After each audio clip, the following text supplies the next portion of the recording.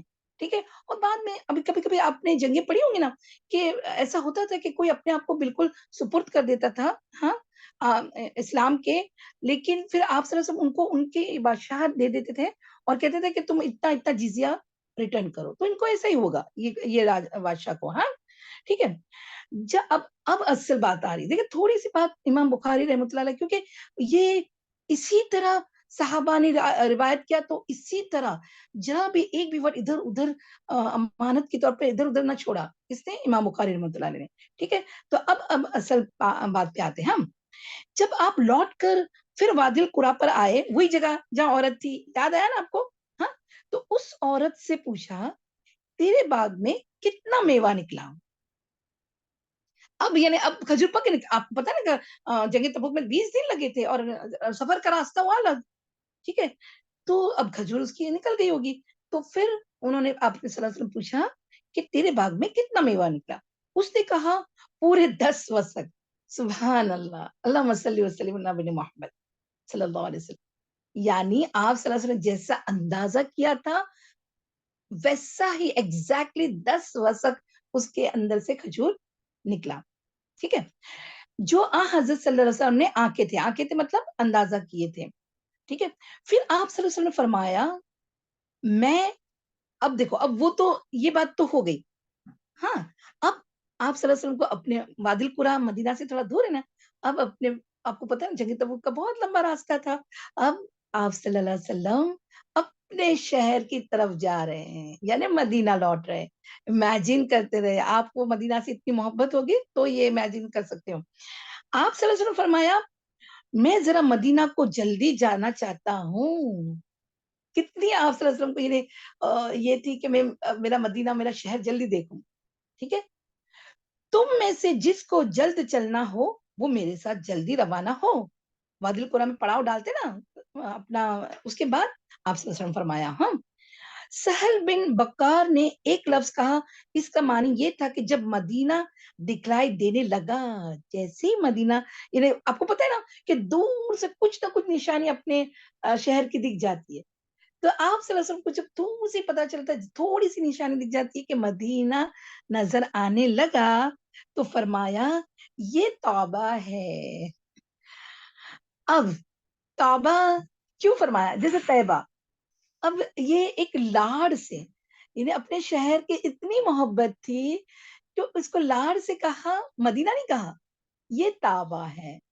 جیسے ہم بہت دن بعد اپنے بچے کو سپوز کہیں گئے ہو 2-3 دن کے لیے، چلو بہت گھنٹے کے لیے بھی گئے ہو، تو پھر آ کے ہم بچے کو کیسے لپٹتے؟ تو اپنے اس کے نام کے بدلے کچھ اور بولتے نا، یہ تو میرا منا ہے، راجا ہے، جو بھی ہے نا. تو اس طرح سے مدینہ کو کیا کہا؟ یہ توبہ ہے. تو یعنی کتنا آپ صلی اللہ علیہ وسلم کو اپنے شہر مدینہ سے بہت محبت تھی. ہمیں بھی ہونا چاہیے، ہمیں بھی ہے الحمدللہ. ٹھیک ہے، آگے فرمایا کہ جب احد پہاڑ کو دیکھا، آپ کو پتا نا کہ احد پہاڑ ایسا ہے مدینہ کے کہ تم کہیں سے بھی دیکھو تو احد پہاڑ نظر آتا ہے ماشاءاللہ. آپ نے ابھی بھی عمرہ جس نے کیا ہو، حج کیا ہو، ابھی بھی کیا کبھی بھی کیا ہو، تو ان کو اندازہ ہوگا کہ احد پہاڑ فوراً نظر آ جاتا ہے. ٹھیک ہے، تو اس کے بارے میں کیا فرمایا آپ صلی اللہ علیہ وسلم نے؟ جسے اس کو دیکھا تو فرمایا یہ وہ پہاڑ ہے، غور سے سنا، یہ وہ پہاڑ ہے جو ہم کو چاہتا ہے، یعنی ہم سے محبت کرتا ہے، اور ہم اس سے محبت کرتے ہیں، اس کو چاہتے ہیں. سبحان اللہ. اور یعنی اب دیکھیں نا، احد پہاڑ، اب پہاڑ تو ایک ناچیز ہے نا، it is not living things, اور اٹ از ناٹ ہیو، اس کے پاس کچھ چیز تو نہیں ہے نا وہ، لیکن وہ کیسے محبت کر سکتا ہے آپ صلی اللہ علیہ وسلم سے یا ہم سے، یعنی صحابہ سب اس میں شامل. تو میری بہنوں، احد پہاڑ کی یعنی جیسے دیکھا نا احد پہاڑ کو، تو یہ کیوں فرمایا، یعنی اس کے اندر بھی یہ چیزوں میں بھی احساسات اللہ تعالیٰ نے رکھا ہوا ہے. یہ ہم نہیں کہتے ہیں. آپ نے ابھی سورہ بقرہ میں بھی پڑھتے ہیں نا کہ پتھر میں بھی احساسات ہوتا ہے، کیا ڈر کا، اور وہ ڈر کے مارے لڑک پڑتے ہیں. تو اللہ، اور آپ نے یہ بھی ہم نے قرآن میں پڑھا ہے کہ ہر چیز، جو بھی چیز ہے دنیا کی، یعنی جو کریشن ہے نا، اللہ کا کریشن، وہ سب اللہ کی تسبیح اور نماز دونوں پڑھتے ہیں. یہ ہم نے پڑھا ہے الحمدللہ. تو کہنے کا مطلب ہے کہ پہاڑ کیسے احساسات کرتا ہے، تو یہ غیب کی بھی چیزیں ہیں، اور اسی لیے تو اللہ تعالیٰ پھر قیامت کے دن کیوں گواہی لے گا کہ تم نے ہاں اس دامن میں، یہ پہاڑ گواہی دے گا، یا یہ زمین گواہی دے گی کہ یہ تم نے یہاں پہ بھی نماز پڑھی تھی، یہاں پہ نماز پڑھی تھی، یہاں ایسا کام کیا تھا. اللہ تعالیٰ کے پاس تو گواہی دیں گے نا قیامت کے دن، ہر چیز گواہی دے گی. تو اور اسی باب میں ایک اور بھی بات فرمائی تھی ڈاکٹر صاحبہ نے کہ آپ صلی اللہ علیہ وسلم نا ایک بار ایک مٹھی میں ایسی مٹی لی، ہاں، اور مٹی کی کنکریاں کچھ تھی، وہ کنکریاں اٹھا کر حضرت ابوبکر صدیق رضی اللہ عنہ کے کان میں ایسے کھن جیسے تھوڑی سی بجا کر ان کو بتایا. تو انہوں نے کیا بولا کہ واللہ میں نے اس میں سے ان کی تسبیح کی آواز سنی. سبحان اللہ. تو یہاں بس یہی اس کا خلاصہ کیا ہے کہ احد پہاڑ بھی محبت کرتا تھا رسول اللہ صلی اللہ علیہ وسلم سے. ایک حدیث کا اور ایک بھی مفہوم آتا ہے نا کہ جب آپ صلی اللہ علیہ وسلم اور حضرت ابوبکر صدیق رضی اللہ عنہ اور حضرت عمر بن خطاب رضی اللہ عنہ اور چاروں خلفائے راشدین عثمان بن عفان رضی اللہ عنہ جب وہ احد پہاڑ پر چڑھے تو احد پہاڑ ایسا ڈھلنے لگا، تو آپ صلی اللہ علیہ وسلم ان کو مخاطب کرتے ہوئے کہا، یہ میں مفہوم حدیث بتاتی ہوں کہ اے احد ٹھہر جا، اس پر ایک نبی، ایک شہید، 2 شہید اور ابو بکر کیا ایک خلیل ہے نا تمہارے پاس ہے. تو یہ ایک مطلب میں ایک مفہوم بتا رہی ہوں. احد پہاڑ بھی آپ صلی اللہ علیہ وسلم سے محبت کرتا تھا اور صحابہ سے بھی. چلے پھر آگے آپ صلی اللہ علیہ وسلم فرماتے ہیں کیا تم کو میں بتلا دوں انصار، اب انصار مدینہ میں انصار تھے نا، انصار کا کون سا گھرانہ بہتر ہے؟ لوگوں نے کہا بتلائیے. آپ صلی اللہ علیہ وسلم فرمایا بنی نجار. اب بنو نجار آپ لوگوں کو یاد ہوگا کہ آپ صلی اللہ علیہ وسلم کا یہ ننیال تھا، یعنی آپ صلی اللہ علیہ وسلم کی نانی بنو نجار سے تھی. اور آپ کو یاد ہے نا کہ بنو نجار کے میں جب یعنی آپ صلی اللہ علیہ وسلم کے اس کے آگے ابوا ایک مقام ہے جہاں آپ کے والدین دفن تھے، ہاں، تو آپ صلی اللہ علیہ وسلم بعد میں بھی وہاں آئے نا بنو نجار کے پاس، اور اپنے والدین کی قبر مبارک پر بھی آئے تو بہت روئے. کہتے ہیں کہ صحابہ ان کے ساتھ تھے، وہ بھی اتنا زارو قطار روئے. تو اسی لیے بنو نجار کو آپ صلی اللہ علیہ وسلم فرمایا کہ وہ سب سے بہتر ہے انصار میں سے، ہاں ٹھیک ہے. اور پھر بنی عبد الاشہل کے گھرانے، پھر بنی سعدہ کے گھرانے، یا بنی حارث بن خزرج کے اور انصاری کا ہر گھرانہ بہتر ہے۔ تو دیکھیں بہنوں کیا ہوتا ہے کہ جو بھی انہیں کسی کسی گھرانے کو بہتری ہوتی ہے تو اس میں نا کوئی انہیں بتانا کوئی مشکل کام نہیں ہے کہ ہاں بھائی یہ بہت اہم ہے، ہوتا ہے کسی کے درجے ہوتے ہیں، ٹھیک ہے، یہ اللہ تعالیٰ مقرر کرتا ہے یا لوگوں کے دلوں میں ڈالتا ہے، ٹھیک ہے۔ تو یہاں پر اسی طرح سارے گھرانے کا نام بتائے اور پھر آپ صلی اللہ علیہ وسلم فرمایا کہ سارے انصار کے گھرانے بہتر ہے۔ امام بخاری رحمۃ اللہ نے کہا جس باغ کے گرد دیوار ہو، ہاں یعنی باؤنڈری لگی ہو تو اس کو حدیقہ کہتے ہیں، اور جس کے گرد دیوار نہ ہو تو اس کو حدیقہ نہیں کہتے۔ یہ حدیقہ وہ جو پہلے ورڈ آیا نا کہ ایک عورت اپنے حدیقہ میں کھڑی تھی، تو اس کے حساب میں یہ ورڈ کا الیبریشن ہو رہا ہے۔ ہاں، اور سلمان بن بلال رحمۃ اللہ نے کہا مجھ سے عمرو رضی اللہ عنہ نے بیان کیا، آپ نے یوں فرمایا پھر بنی حارثہ بن خزرج کا گھرانہ، پھر بنی سعدہ کا، اور سلیمان بن سعد بن سعید رحمۃ اللہ علیہ سے روایت کیا، انہوں نے عمارہ بن غزیہ رضی اللہ عنہ سے، انہوں نے عباس بن سہل رضی اللہ عنہ سے، انہوں نے اپنے باپ، انہوں نے حضرت صلی اللہ علیہ وسلم سے، اس میں یوں ہے کہ احد وہ پہاڑ ہے جو ہم کو چاہتا ہے اور ہم اس کو چاہتے ہیں۔ تو بیسیکلی میری بہنوں یہاں پر جو بس اس بات کے لیے، خالی اس بات کے لیے کہ پیداوار یعنی جو اناج یعنی جو فروٹ پھل بھی اگتا ہو، پیداوار ہو، اس کا اندازہ کیا جا سکتا ہے، اور درخت پر ہی نکلنے کے بعد نہیں، درخت پر ہی کیا جا سکتا ہے، ہاں، لیکن تھوڑا اس کا پھل آنا چاہیے، ہاں، اور پھر وہ جب نکلے تو بھی گن کے پھر اس کے اوپر زکات ہوگی، جو آگے کی باب میں آ رہا ہے، ٹھیک ہے۔ چلیں آگے کا باب ہے اعوذ باللہ من الشیطان الرجیم، بسم اللہ الرحمن الرحیم۔ جو بارانی کھیتی، اب یہ بارانی مطلب کیا معلوم ہے، جو یا ندی سے سینچی جائے اس میں 10واں حصہ واجب ہوگا۔ اب کھیتی باڑی کی باری، یہاں پر کھجور یعنی پھل فروٹس کی بات آئی، اب کس کی، اناج کی، پلسز کی بات آئی، ٹھیک ہے، وہ کھیت میں اگتے نا۔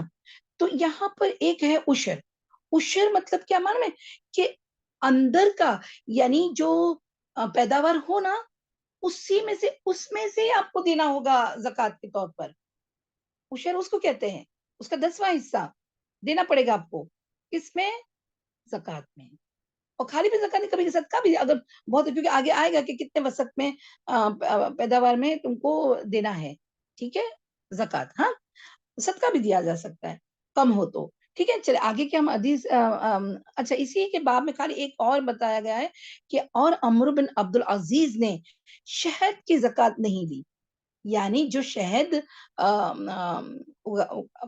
کو بھی بلڈ اپ کرتے نا، تو شہد اگا کر اگر وہ کر رہے تھے تو اس پہ زکات نہیں دی، ٹھیک ہے۔ تو ابھی خلاصہ انشاءاللہ اینڈ میں ہم کریں گے۔ چلے حدیث ہے 1396، ہم سے سعید بن ابی مریم رحمۃ اللہ علیہ نے بیان کیا، کہا ہم سے عبداللہ بن وحیب رحمۃ اللہ علیہ نے کہا، مجھ کو یونس بن یزید رحمۃ اللہ علیہ نے خبر دی، انہوں نے ابن شہاب رحمۃ اللہ علیہ سے، انہوں نے سالم بن عبداللہ بن عمر رضی اللہ عنہما، سالم یعنی عبداللہ بن عمر کے بیٹے، ہاں، سالم بن عبداللہ بن عمر رضی اللہ عنہما سے، انہوں نے اپنے باپ یعنی ابن عمر رضی اللہ عنہ سے، انہوں نے حضرت صلی اللہ علیہ وسلم سے، آپ صلی اللہ علیہ وسلم فرمایا، اب غور سے سنیں، ہاں، آپ صلی اللہ علیہ وسلم فرمایا، جس کھیتی کو آسمان یا چشمے کا پانی دیا جائے وہ زمین خود بخود سیراب ہو، اس میں 10واں حصہ لیا جائے۔ دیکھیں سبحان اللہ، یعنی تم کو کوئی اریگیشن کے لیے، پانی کے لیے تم کو کوئی محنت کرنے کی ضرورت نہیں پڑی، اپنا پیسہ نہیں لگانا پڑا، خود بخود اللہ تعالیٰ کی طرف سے جو بارش آئی اس سے، اور تمہارے وہاں سپوز کنواں ہو، ندی ہو، اس سے وہ تمہارا کھیت پل بھر رہا ہے، اگ رہا ہے، تو اس میں سے جب نکلے گا تو کتنا، 10واں حصہ تم کو دینا پڑے گا عشر میں، ٹھیک ہے، اور 10واں حصہ لیا جائے گا۔ اور جس کھیتی میں کنویں سے پانی دیا جائے اب پتہ نہیں کنویں سے ہم پورا محنت کر کے وہ نکالتے ہیں یا جانوروں سے بھی کر کے نکالنا پڑتا ہے نا، ایسا ہوتا ہے نا، تو وہ محنت کرنی پڑتی، تو محنت کا تو پیسہ لگتا ہے نا، تو اس میں 20واں حصہ لیا جائے گا، 20واں حصہ عشر کا ہوگا، ٹھیک ہے۔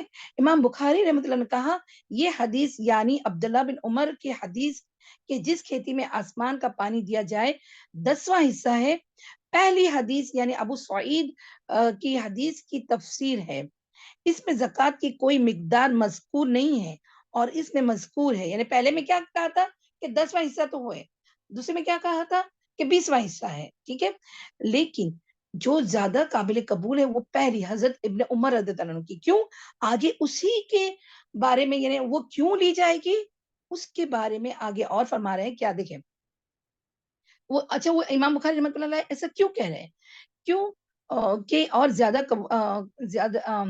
زیادتی قبول کی جاتی ہے، ٹھیک ہے، اور گول گول حدیث کا حکم صاف صاف حدیث کے موافق لیا جاتا ہے، جبکہ اس کا راوی سکہ ہو، سکہ مطلب سکہ یعنی سکایا ہے، یعنی راوی بولتے نا chain of narrators should be صحیح ہو، جسے فضل بن عباس رضی اللہ عنہما نے روایت کیا کہ حضرت صلی اللہ علیہ وسلم نے کعبے میں نماز نہیں پڑھی اور بلال رضی اللہ عنہ نے کہا پڑھی، تو بلال رضی اللہ عنہ کا قول معتبر مانا گیا اور فضل کا قول چھوڑ دیا گیا۔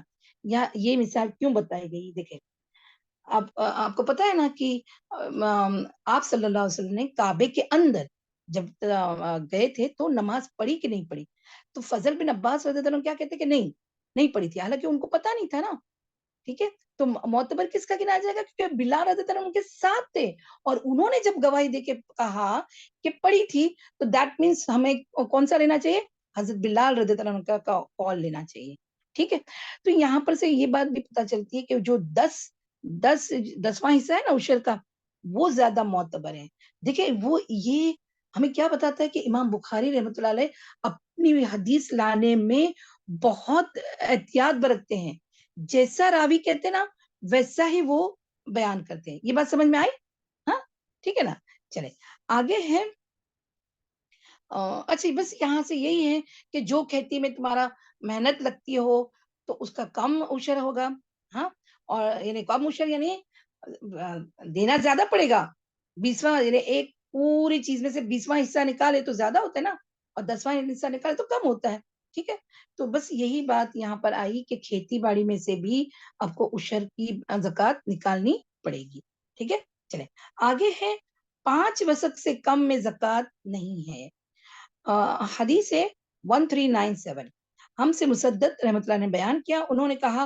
ہم سے یحییٰ بن سعید قطان رحمۃ اللہ نے بیان کیا، انہوں نے کہا ہم سے امام مالک رحمۃ اللہ نے بیان کیا، انہوں نے کہا مجھ سے محمد بن عبداللہ بن عبد الرحمن بن ابی صعصع نے بیان کیا، انہوں نے اپنے باپ سے، انہوں نے ابو سعید خدری رضی اللہ عنہ سے، انہوں نے حضرت صلی اللہ علیہ وسلم سے، آپ صلی اللہ علیہ وسلم فرمایا 5 وسق سے کم میں زکوٰۃ نہیں ہے اور نہ 5 مہار اونٹوں سے کم میں زکوٰۃ ہے اور نہ 5 اوقے چاندی سے کم میں زکوٰۃ ہے، یعنی اس سے زیادہ ہو تو اس پر زکوٰۃ لاگو ہوگی، ٹھیک ہے، تو امید ہے آپ لوگوں کو سمجھ میں آیا ہوگا، تو بس یہ بات ہم یعنی کس کے لیے امپورٹنٹ ہے، جس کے پاس باغات ہو، کھیتی ہو، تو اس کو بھی عشر بھی نکالنا پڑتا ہے، اور اگر کھیتی باڑی ہو تو اس کو بھی کیا کرنا ہے، یعنی جو پیداوار ہو نا، تو یعنی جیسے پھل فروٹس کی،